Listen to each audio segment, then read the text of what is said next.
It was the moment I thought I'd lost everything that I finally realized how much I'd been giving up. My parents, who had spent my entire life calling me a failure, a disappointment, and a burden, were now begging me to save them from losing everything. But as I stared at them, I realized something that made my blood run cold. They weren't asking for help because they needed me. They were asking because they knew I had no choice but to say yes. They had broken me for years, and now it was time to break free. I had always been the odd one out in my family. My name is Shelley Thompson, and for as long as I could remember, I was the black sheep. At 34 years old, I had learned to live with the label, though it never really felt like something I could escape. Growing up, my older brother Luke and my younger sister Emily were the golden children. They followed the rules, stayed in line, and always had my parents' approval. And then there was me. I was different. I didn't fit the mold they expected. I wasn't interested in following the conventional path that my parents set out for us. My family expected me to take the same route they had: high school, college, a safe corporate job, and eventually a picture-perfect family. But I didn't want that life. I became an artist, a photographer to be exact, with little regard for stability, and I often spent my time traveling.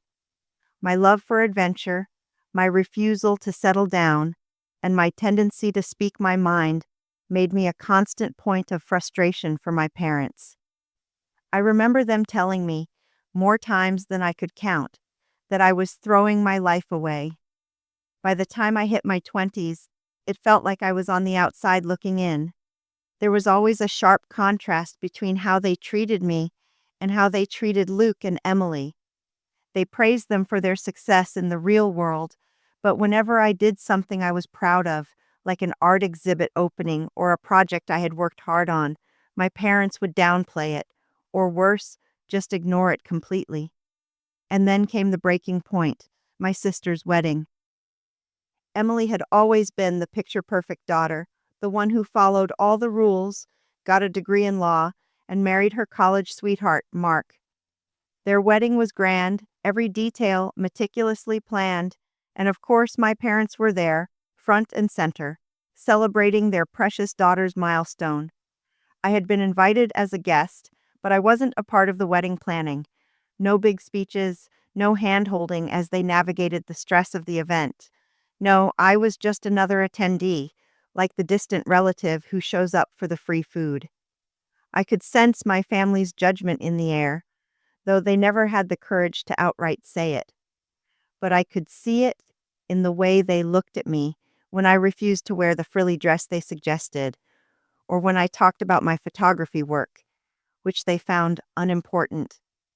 That wedding was when I realized that I would never be seen for who I truly was, no matter how hard I tried. I was never going to be the daughter they wanted. I wasn't going to be like Emily, with her perfect career, husband, and life. No matter how hard I worked or how much I accomplished, they would always see me as the rebel, the failure, the one who had chosen a life of struggle over comfort and security. For years, I pushed it all down. I tried to convince myself that I didn't care, that it didn't matter. I had my life, my art, my freedom. But when you're constantly told you're not enough, when your family is so quick to dismiss your choices and your dreams, it gets hard not to internalize it. The worst part was when my parents began to treat me as if I were a burden. It wasn't just about disapproval anymore. It was about complete indifference to my struggles. That feeling reached its peak when I received a call late one evening from my mother. It was a month before my birthday, and I was living in an apartment I'd barely been able to afford. My savings were running low, and I was starting to worry about how I would pay rent the next month. I wasn't asking for help, but I was hoping for a little emotional support, maybe even a word of encouragement from my parents. But instead, I got this: "Shelley, we can't keep doing this." My mother's voice was flat, almost cold. "You know, your father and I are getting older, and we really can't keep supporting you like this. We've been paying your bills for months now, and we've got our own expenses. It's just not working." My chest tightened. Paying my bills? I hadn't asked them for anything in years. The last time I'd asked for help was when I was going through a tough breakup 3 years ago, and they begrudgingly gave me a loan. But now it seemed like they had forgotten that I was an adult, struggling to make it on my own, working hard to build a life I could be proud of. But all they saw was a failure. "Mom, I haven't asked for anything from you in ages," I said, the words choking me. "I'm trying to figure this out. I don't need your money. I just need you to care." The silence that followed was unbearable. My mom's voice came back, almost dismissive, as if she didn't want to talk anymore. "Well, we can't do much more than that. We have our own issues. You'll figure it out, I'm sure," she said before hanging up. I sat in the dim light of my living room, the weight of the call sinking in. The loneliness I'd been feeling for years became unbearable. I didn't want their money. I didn't need them to solve my problems. All I wanted was to be seen, to be heard, to be understood. But at that moment, it was clear to me that I had been invisible to them for my entire life. I wasn't the daughter they could be proud of, and it hurt more than I could put into words. I never told them, but that night I promised myself that I would never again let them make me feel small. They had already made me feel like an outcast for so long. Now I was going to prove that I didn't need their validation. I would find a way to make it on my own, and someday they'd see the person I had become. But for now, I had to face the reality of what my family had really become to me, a source of constant disappointment and pain. Little did I know, everything was about to change. My life was about to turn upside down in ways I could never have predicted. It was a few weeks later when the phone call came. It was my father this time, his voice strained, as if he were trying to hold back something, but I could sense the urgency. "Shelley," he began, "I need you to come home. Your mom's been in the hospital." My heart skipped a beat. I hadn't heard from them in ages, not since that phone call. And now this? My first instinct was to dismiss it. My parents hadn't exactly earned my concern over the years, but something tugged at me. Was it guilt? Was it just a reflex to want to help, even though I knew they'd never offered me the same compassion? I sat there for a moment, staring at the phone in my hand, the weight of my decision pressing down on me. What if something was really wrong? What if this was the moment where I had to make a choice? The daughter who had been abandoned, or the daughter who could rise above it all, offering the help they had never shown me? "All right," I said, swallowing the knot in my throat. "I'll be there as soon as I can." I hung up, feeling both a sense of responsibility and resentment swirling in me. The long drive to their house gave me plenty of time to think, but no matter how much I tried to prepare myself, I couldn't shake the anxiety creeping up. I hadn't seen them in person since that cold conversation about their inability to help me. And now, here I was, rushing back to them, possibly to play the role they had so often forced me into, the one who sacrifices herself for them. When I arrived, my mother was lying in bed, looking frail and weak. The reality of the situation hit me harder than I anticipated. She wasn't the same proud, domineering woman I had always known. Her face, usually made up with the perfect layer of makeup, now looked pale, tired. She seemed smaller, less in control, and for the first time, I wondered if I was seeing a different side of her, one that I hadn't allowed myself to see before. "I'm so glad you're here," my father said, his voice softer than I remembered, almost pleading. We didn't know who else to turn to. The admission stung, the irony cutting through me. It wasn't that long ago that I had needed them, and they had made it clear that they were too busy with their own lives to care about mine. But here they were, asking me for help, help I had once desperately needed and never received. I stayed at their house for a few days, helping in whatever way I could.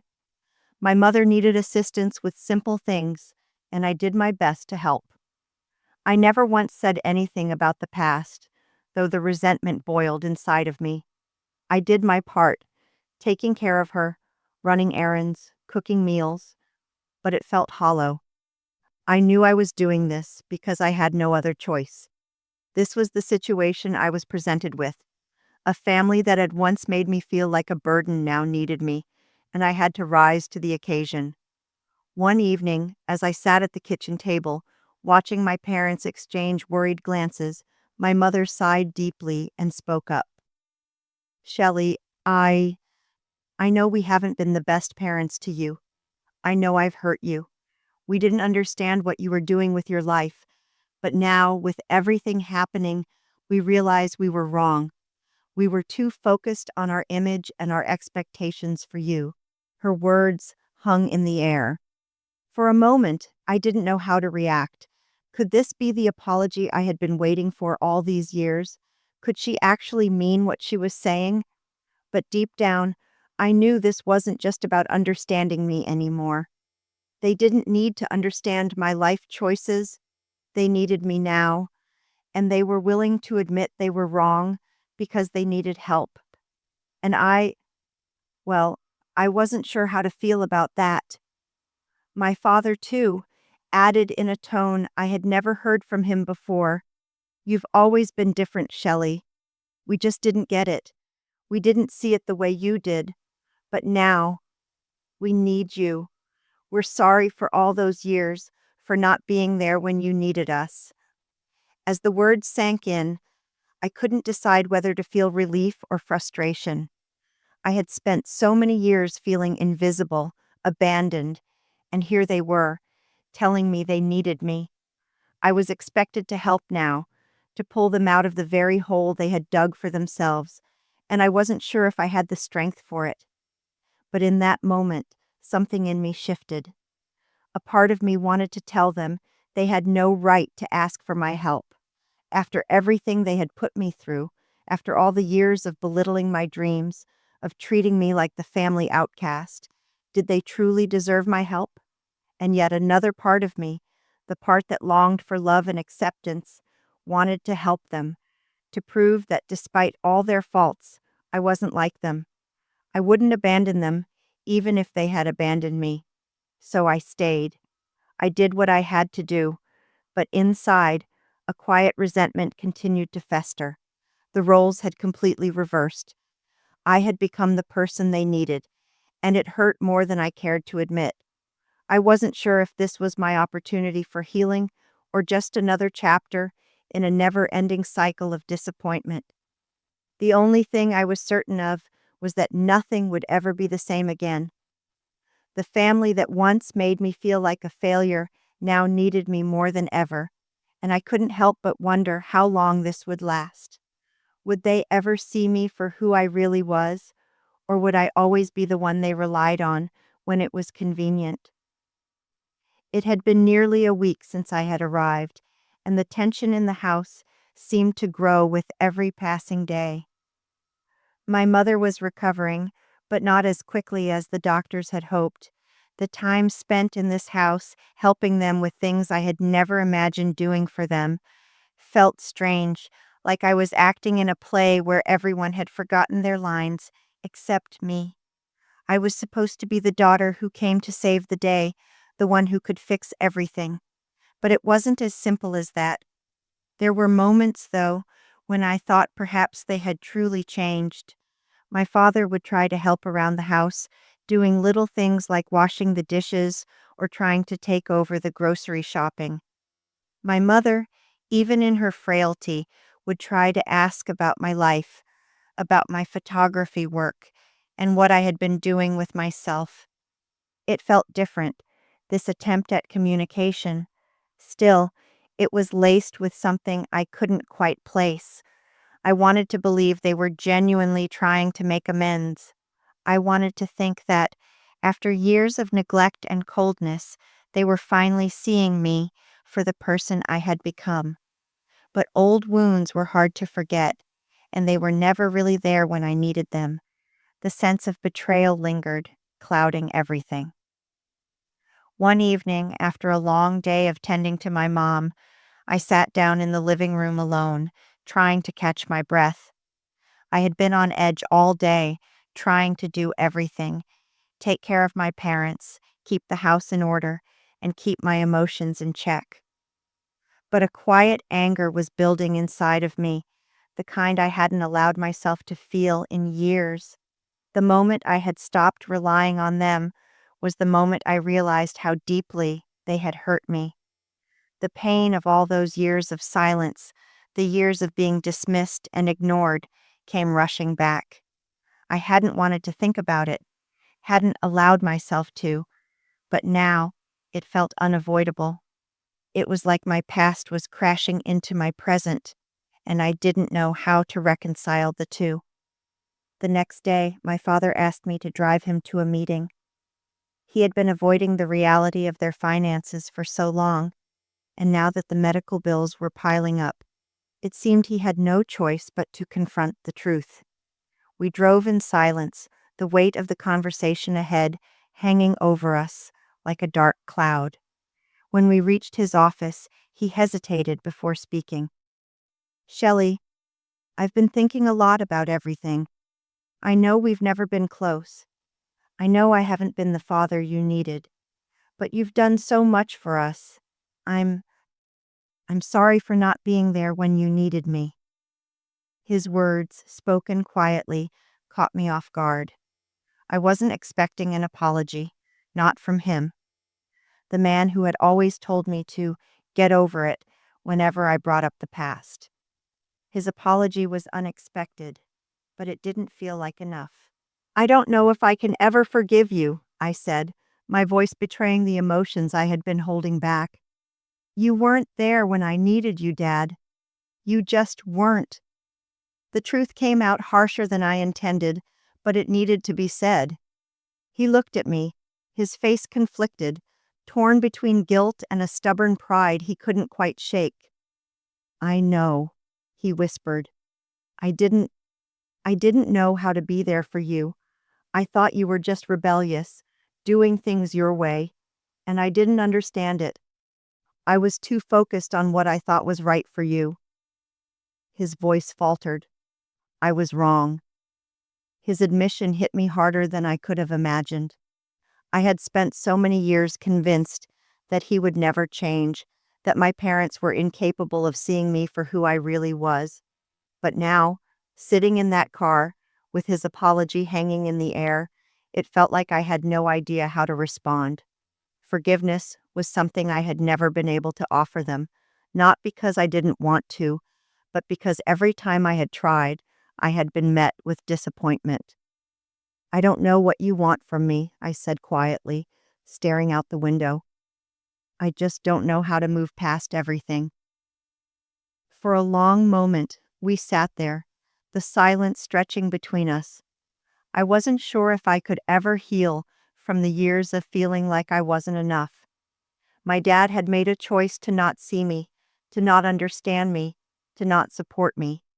It was a choice that had shaped who I was today, someone who had learned to rely only on myself. But now, here he was, asking for my help, asking for my forgiveness. I didn't know if I could give it to him.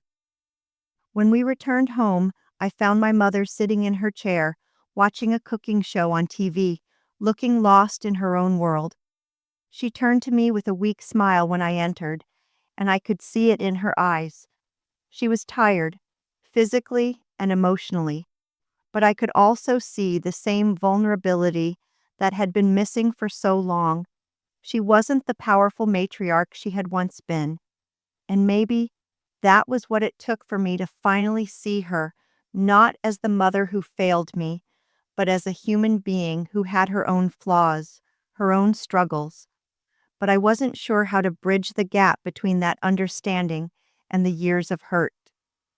That night, as I lay in the guest room, my thoughts churned. I had never expected to be in this position, caring for my parents, trying to help them, when for years they had never extended that same kindness to me. I had come here thinking that I could stay detached, that I could just do my duty and leave. But now, with everything that had been said, I wasn't so sure. Was this my chance to finally heal old wounds, or was I just continuing the cycle, giving and giving until there was nothing left of me? I didn't know the answer, and I wasn't sure I was ready to find out. But one thing was clear: everything was changing, and I was going to have to face it head on, whether I wanted to or not. The days that followed felt like a blur, a strange mix of exhaustion and unresolved tension. My parents' dependency on me was growing, and I was beginning to feel the weight of it in ways I hadn't anticipated. Each morning, I would wake up early to help my mother with breakfast, then spend the rest of the day running errands, managing their household, and trying to maintain a semblance of normalcy for my own peace of mind. But there was nothing normal about this. The family dynamics that I had once tried to distance myself from had been thrust right back into my life, and I wasn't sure I could handle it. I found myself questioning everything I had ever believed about family. The love and loyalty I thought should come naturally between parents and children seemed to have evaporated the moment my independence had taken shape. It hurt more than I was willing to admit. In the evenings, when I finally found a few moments of solitude, I would sit on the edge of the bed and stare at the messages on my phone. My friends, those who still kept in touch despite everything, had reached out, offering support, but they didn't truly understand. How could they? They didn't know what it was like to carry the weight of not only your own responsibilities, but also the expectations of people who had always seen you as something less than enough. One afternoon, as I was picking up groceries, my father called. His voice sounded frail, more like the man I had never truly known, the man who had always been the pillar of the family. "Shelley, I need to talk to you," he said, his tone more serious than I had ever heard. I felt a knot form in my stomach, and I quickly returned to the car, knowing this was going to be another conversation I wasn't sure I was ready for. "I don't know how to say this," my father continued when I picked up the phone, "but I think your mother and I have made some bad decisions. We we don't have much left. Not enough to retire on, not enough to live like we used to. We've been dipping into savings, and it's running out fast. I don't know what to do." The words hit me like a punch to the gut. It wasn't surprising, though. I had suspected for years that they were living beyond their means, relying on the illusion of stability to keep up appearances.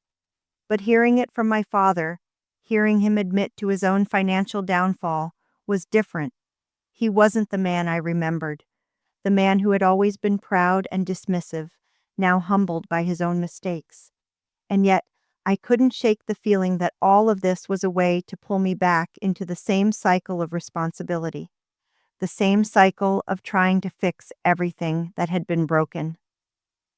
"I've been helping you, Dad," I said quietly, feeling the frustration rising in my chest. "I've been taking care of everything for days now. What more do you want from me?" There was a long pause on the other end of the line. When he spoke again, his voice cracked, and I could hear the weight of his guilt. "I don't want to ask for more, Shelley. I don't want to keep leaning on you, but I don't know what else to do. We've made our mistakes, and now we're paying the price." I could hear his voice falter, and for a moment I wanted to feel sympathy, to reach out and comfort him, but instead I felt nothing but a cold, sinking emptiness. I had spent years putting myself aside for them, trying to prove that I was worthy of their love and support. And now that I had finally begun to find my own way, here they were, asking me to step in and save them. Was this truly what family was supposed to be? A never-ending cycle of obligation and sacrifice? "I don't know if I can do this anymore," I said, my voice barely above a whisper. "I don't know if I can keep carrying all of this for you. I'm exhausted, Dad. There was silence on the other end of the line, the kind that settles deep into your bones. I understand, he finally said, his voice small. We don't deserve your help, Shelley. I don't know how we've come to this, but I'm sorry. His apology, though long overdue, didn't bring me the closure I had expected. It only added more weight to my already burdened heart. I had spent years waiting for them to acknowledge their mistakes, to apologize for how they had treated me, for how they had treated my life choices. But now that they had admitted their failures, it felt empty. Was an apology enough? Could it make up for all the lost time, all the moments I had spent feeling unseen and unloved? The truth was, I didn't know what I wanted anymore. I had come here to help, to do the right thing. But in the process, I had started to realize that helping them might mean losing a piece of myself. I had spent so long trying to fit into their mold, trying to be the daughter they wanted, and now, after all these years, they were relying on me in ways that felt just as suffocating as the expectations they had once placed on me. The next few days passed in a haze of hospital visits, more phone calls from my father, and the constant reminder that my parents needed me. They needed me in ways that I had never been needed before, and it was overwhelming. I didn't want to be their savior. I didn't want to fix everything for them. But every time I considered walking away, I was pulled back in by guilt, by love, by the hope that somehow, this time, things could be different. But deep down, I knew that if I kept sacrificing myself for them, I might lose the very thing that had kept me going for so long, my sense of self. As the days turned into weeks, I found myself trapped in a strange limbo. I was doing everything I could for my parents, but each moment felt like I was drowning in the weight of it all. It wasn't just the physical exhaustion, though that was overwhelming enough, but the emotional toll that had begun to eat away at me. Every time I helped my mother with her medications or drove my father to yet another appointment, I could feel a growing sense of resentment stirring inside me. I had spent so many years trying to prove that I was worth something, that I wasn't the screw-up they made me feel like, and now I was right back where I started, being the one who was expected to fix things. But no matter how much I gave, no matter how much I sacrificed, I couldn't shake the feeling that they still saw me as nothing more than the daughter who had to be taken care of. It hit me hardest one night when my father called me into the living room to talk. His face was drawn, tired, the lines on his forehead deeper than I remembered. "Shelley, we've been talking," he began, his voice heavy with guilt. "We know we haven't been there for you, and I know I haven't been the father you needed. But I've been trying, Shelley. I've been trying to make things right." There was a pleading look in his eyes that I hadn't seen in years. I wanted to believe him. I wanted to think that he was finally realizing everything I had gone through, everything I had needed. But the truth was that his apology felt like a bandage on a wound that had festered for far too long. I had spent so many years trying to get my parents to love me in the way I needed, to see me as more than just their disappointment, but now they were leaning on me, expecting me to be their savior.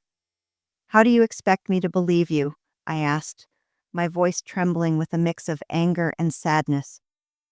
"You didn't even come to my graduation, Dad. You didn't come to my shows or support me when I was struggling. And now, after all these years, you want me to just forgive and forget?" My father's face faltered, and he reached for my hand, but I pulled it back. I couldn't allow myself to get sucked back into the lie they had been living. I had been the one to forgive, the one to overlook their flaws, the one who always gave them the benefit of the doubt. But now, with all the years of neglect weighing on me, I didn't know if I could keep doing it. "Shelley," he said quietly, "I know we've hurt you. I just, I don't know how to fix it." I wanted to shout, to scream that it was too late to fix it, that they had broken me in ways they couldn't possibly understand. But I didn't. Instead, I stood up, my heart heavy with words I couldn't say. I couldn't fix this. I couldn't make them understand the years of pain I had gone through, the countless nights I had cried myself to sleep, wondering why they couldn't love me the way I needed. They had never seen me for who I was. They saw only the daughter they wanted me to be, the one who followed their path, who conformed to their expectations. And now, here they were, asking me to be something I wasn't, something they couldn't accept. The next few days were a blur of more doctor visits, more moments of trying to hold everything together. But the emotional weight was starting to break me. I began withdrawing from the constant demands they placed on me, spending hours in my room alone with my thoughts. The guilt that had always plagued me, the guilt that came from feeling like I wasn't good enough, was now being replaced with something different: anger. Anger that they had taken so much from me and never given anything in return. Anger that I had been the one to constantly apologize, to try and fix everything, while they had just kept taking. It came to a head one evening when my mother, still recovering, asked me to go out to the store for her. "Shelley, could you pick up some groceries for us? We're almost out of everything," she said weakly, her eyes pleading. For a split second, I felt the old pull, the old instinct to just do it, to do what they needed. But then something inside me snapped. I couldn't keep doing this. I couldn't keep putting my life on hold for them, living in this toxic cycle where they took and I gave. "No," I said, my voice steady for the first time in weeks. "I've done everything I can. You need to figure it out for yourselves. I'm not your caretaker anymore." The silence in the room was deafening. My mother looked at me, stunned, as if she couldn't quite comprehend what I was saying. My father, who had been sitting in the corner, didn't say anything. He just watched me, his expression a mix of confusion and disbelief. I stood there, feeling a strange mix of guilt and liberation. For the first time in years, I had said no. I wasn't going to keep sacrificing myself. I wasn't going to keep putting my needs last. It was their turn to face their consequences, to deal with the mess they had created. And for the first time in a long time, I felt something I hadn't felt in years: peace. That night, as I lay in bed, staring at the ceiling, I knew this was the turning point. I had been the one to always give, to always be the one who tried to make things right. But now, I realized I had to start living for myself. I had spent so many years trying to earn my parents' approval, trying to be the daughter they wanted. But now I had to take control of my life. I had to stop being the black sheep in their eyes and start being the person I was meant to be. Whether they ever accepted me for who I was didn't matter anymore. What mattered was that I was finally accepting myself. A week later, I packed up my things and left their house. I had done my part, and now it was time to reclaim my life. The guilt still lingered, but it was no longer a heavy weight on my chest.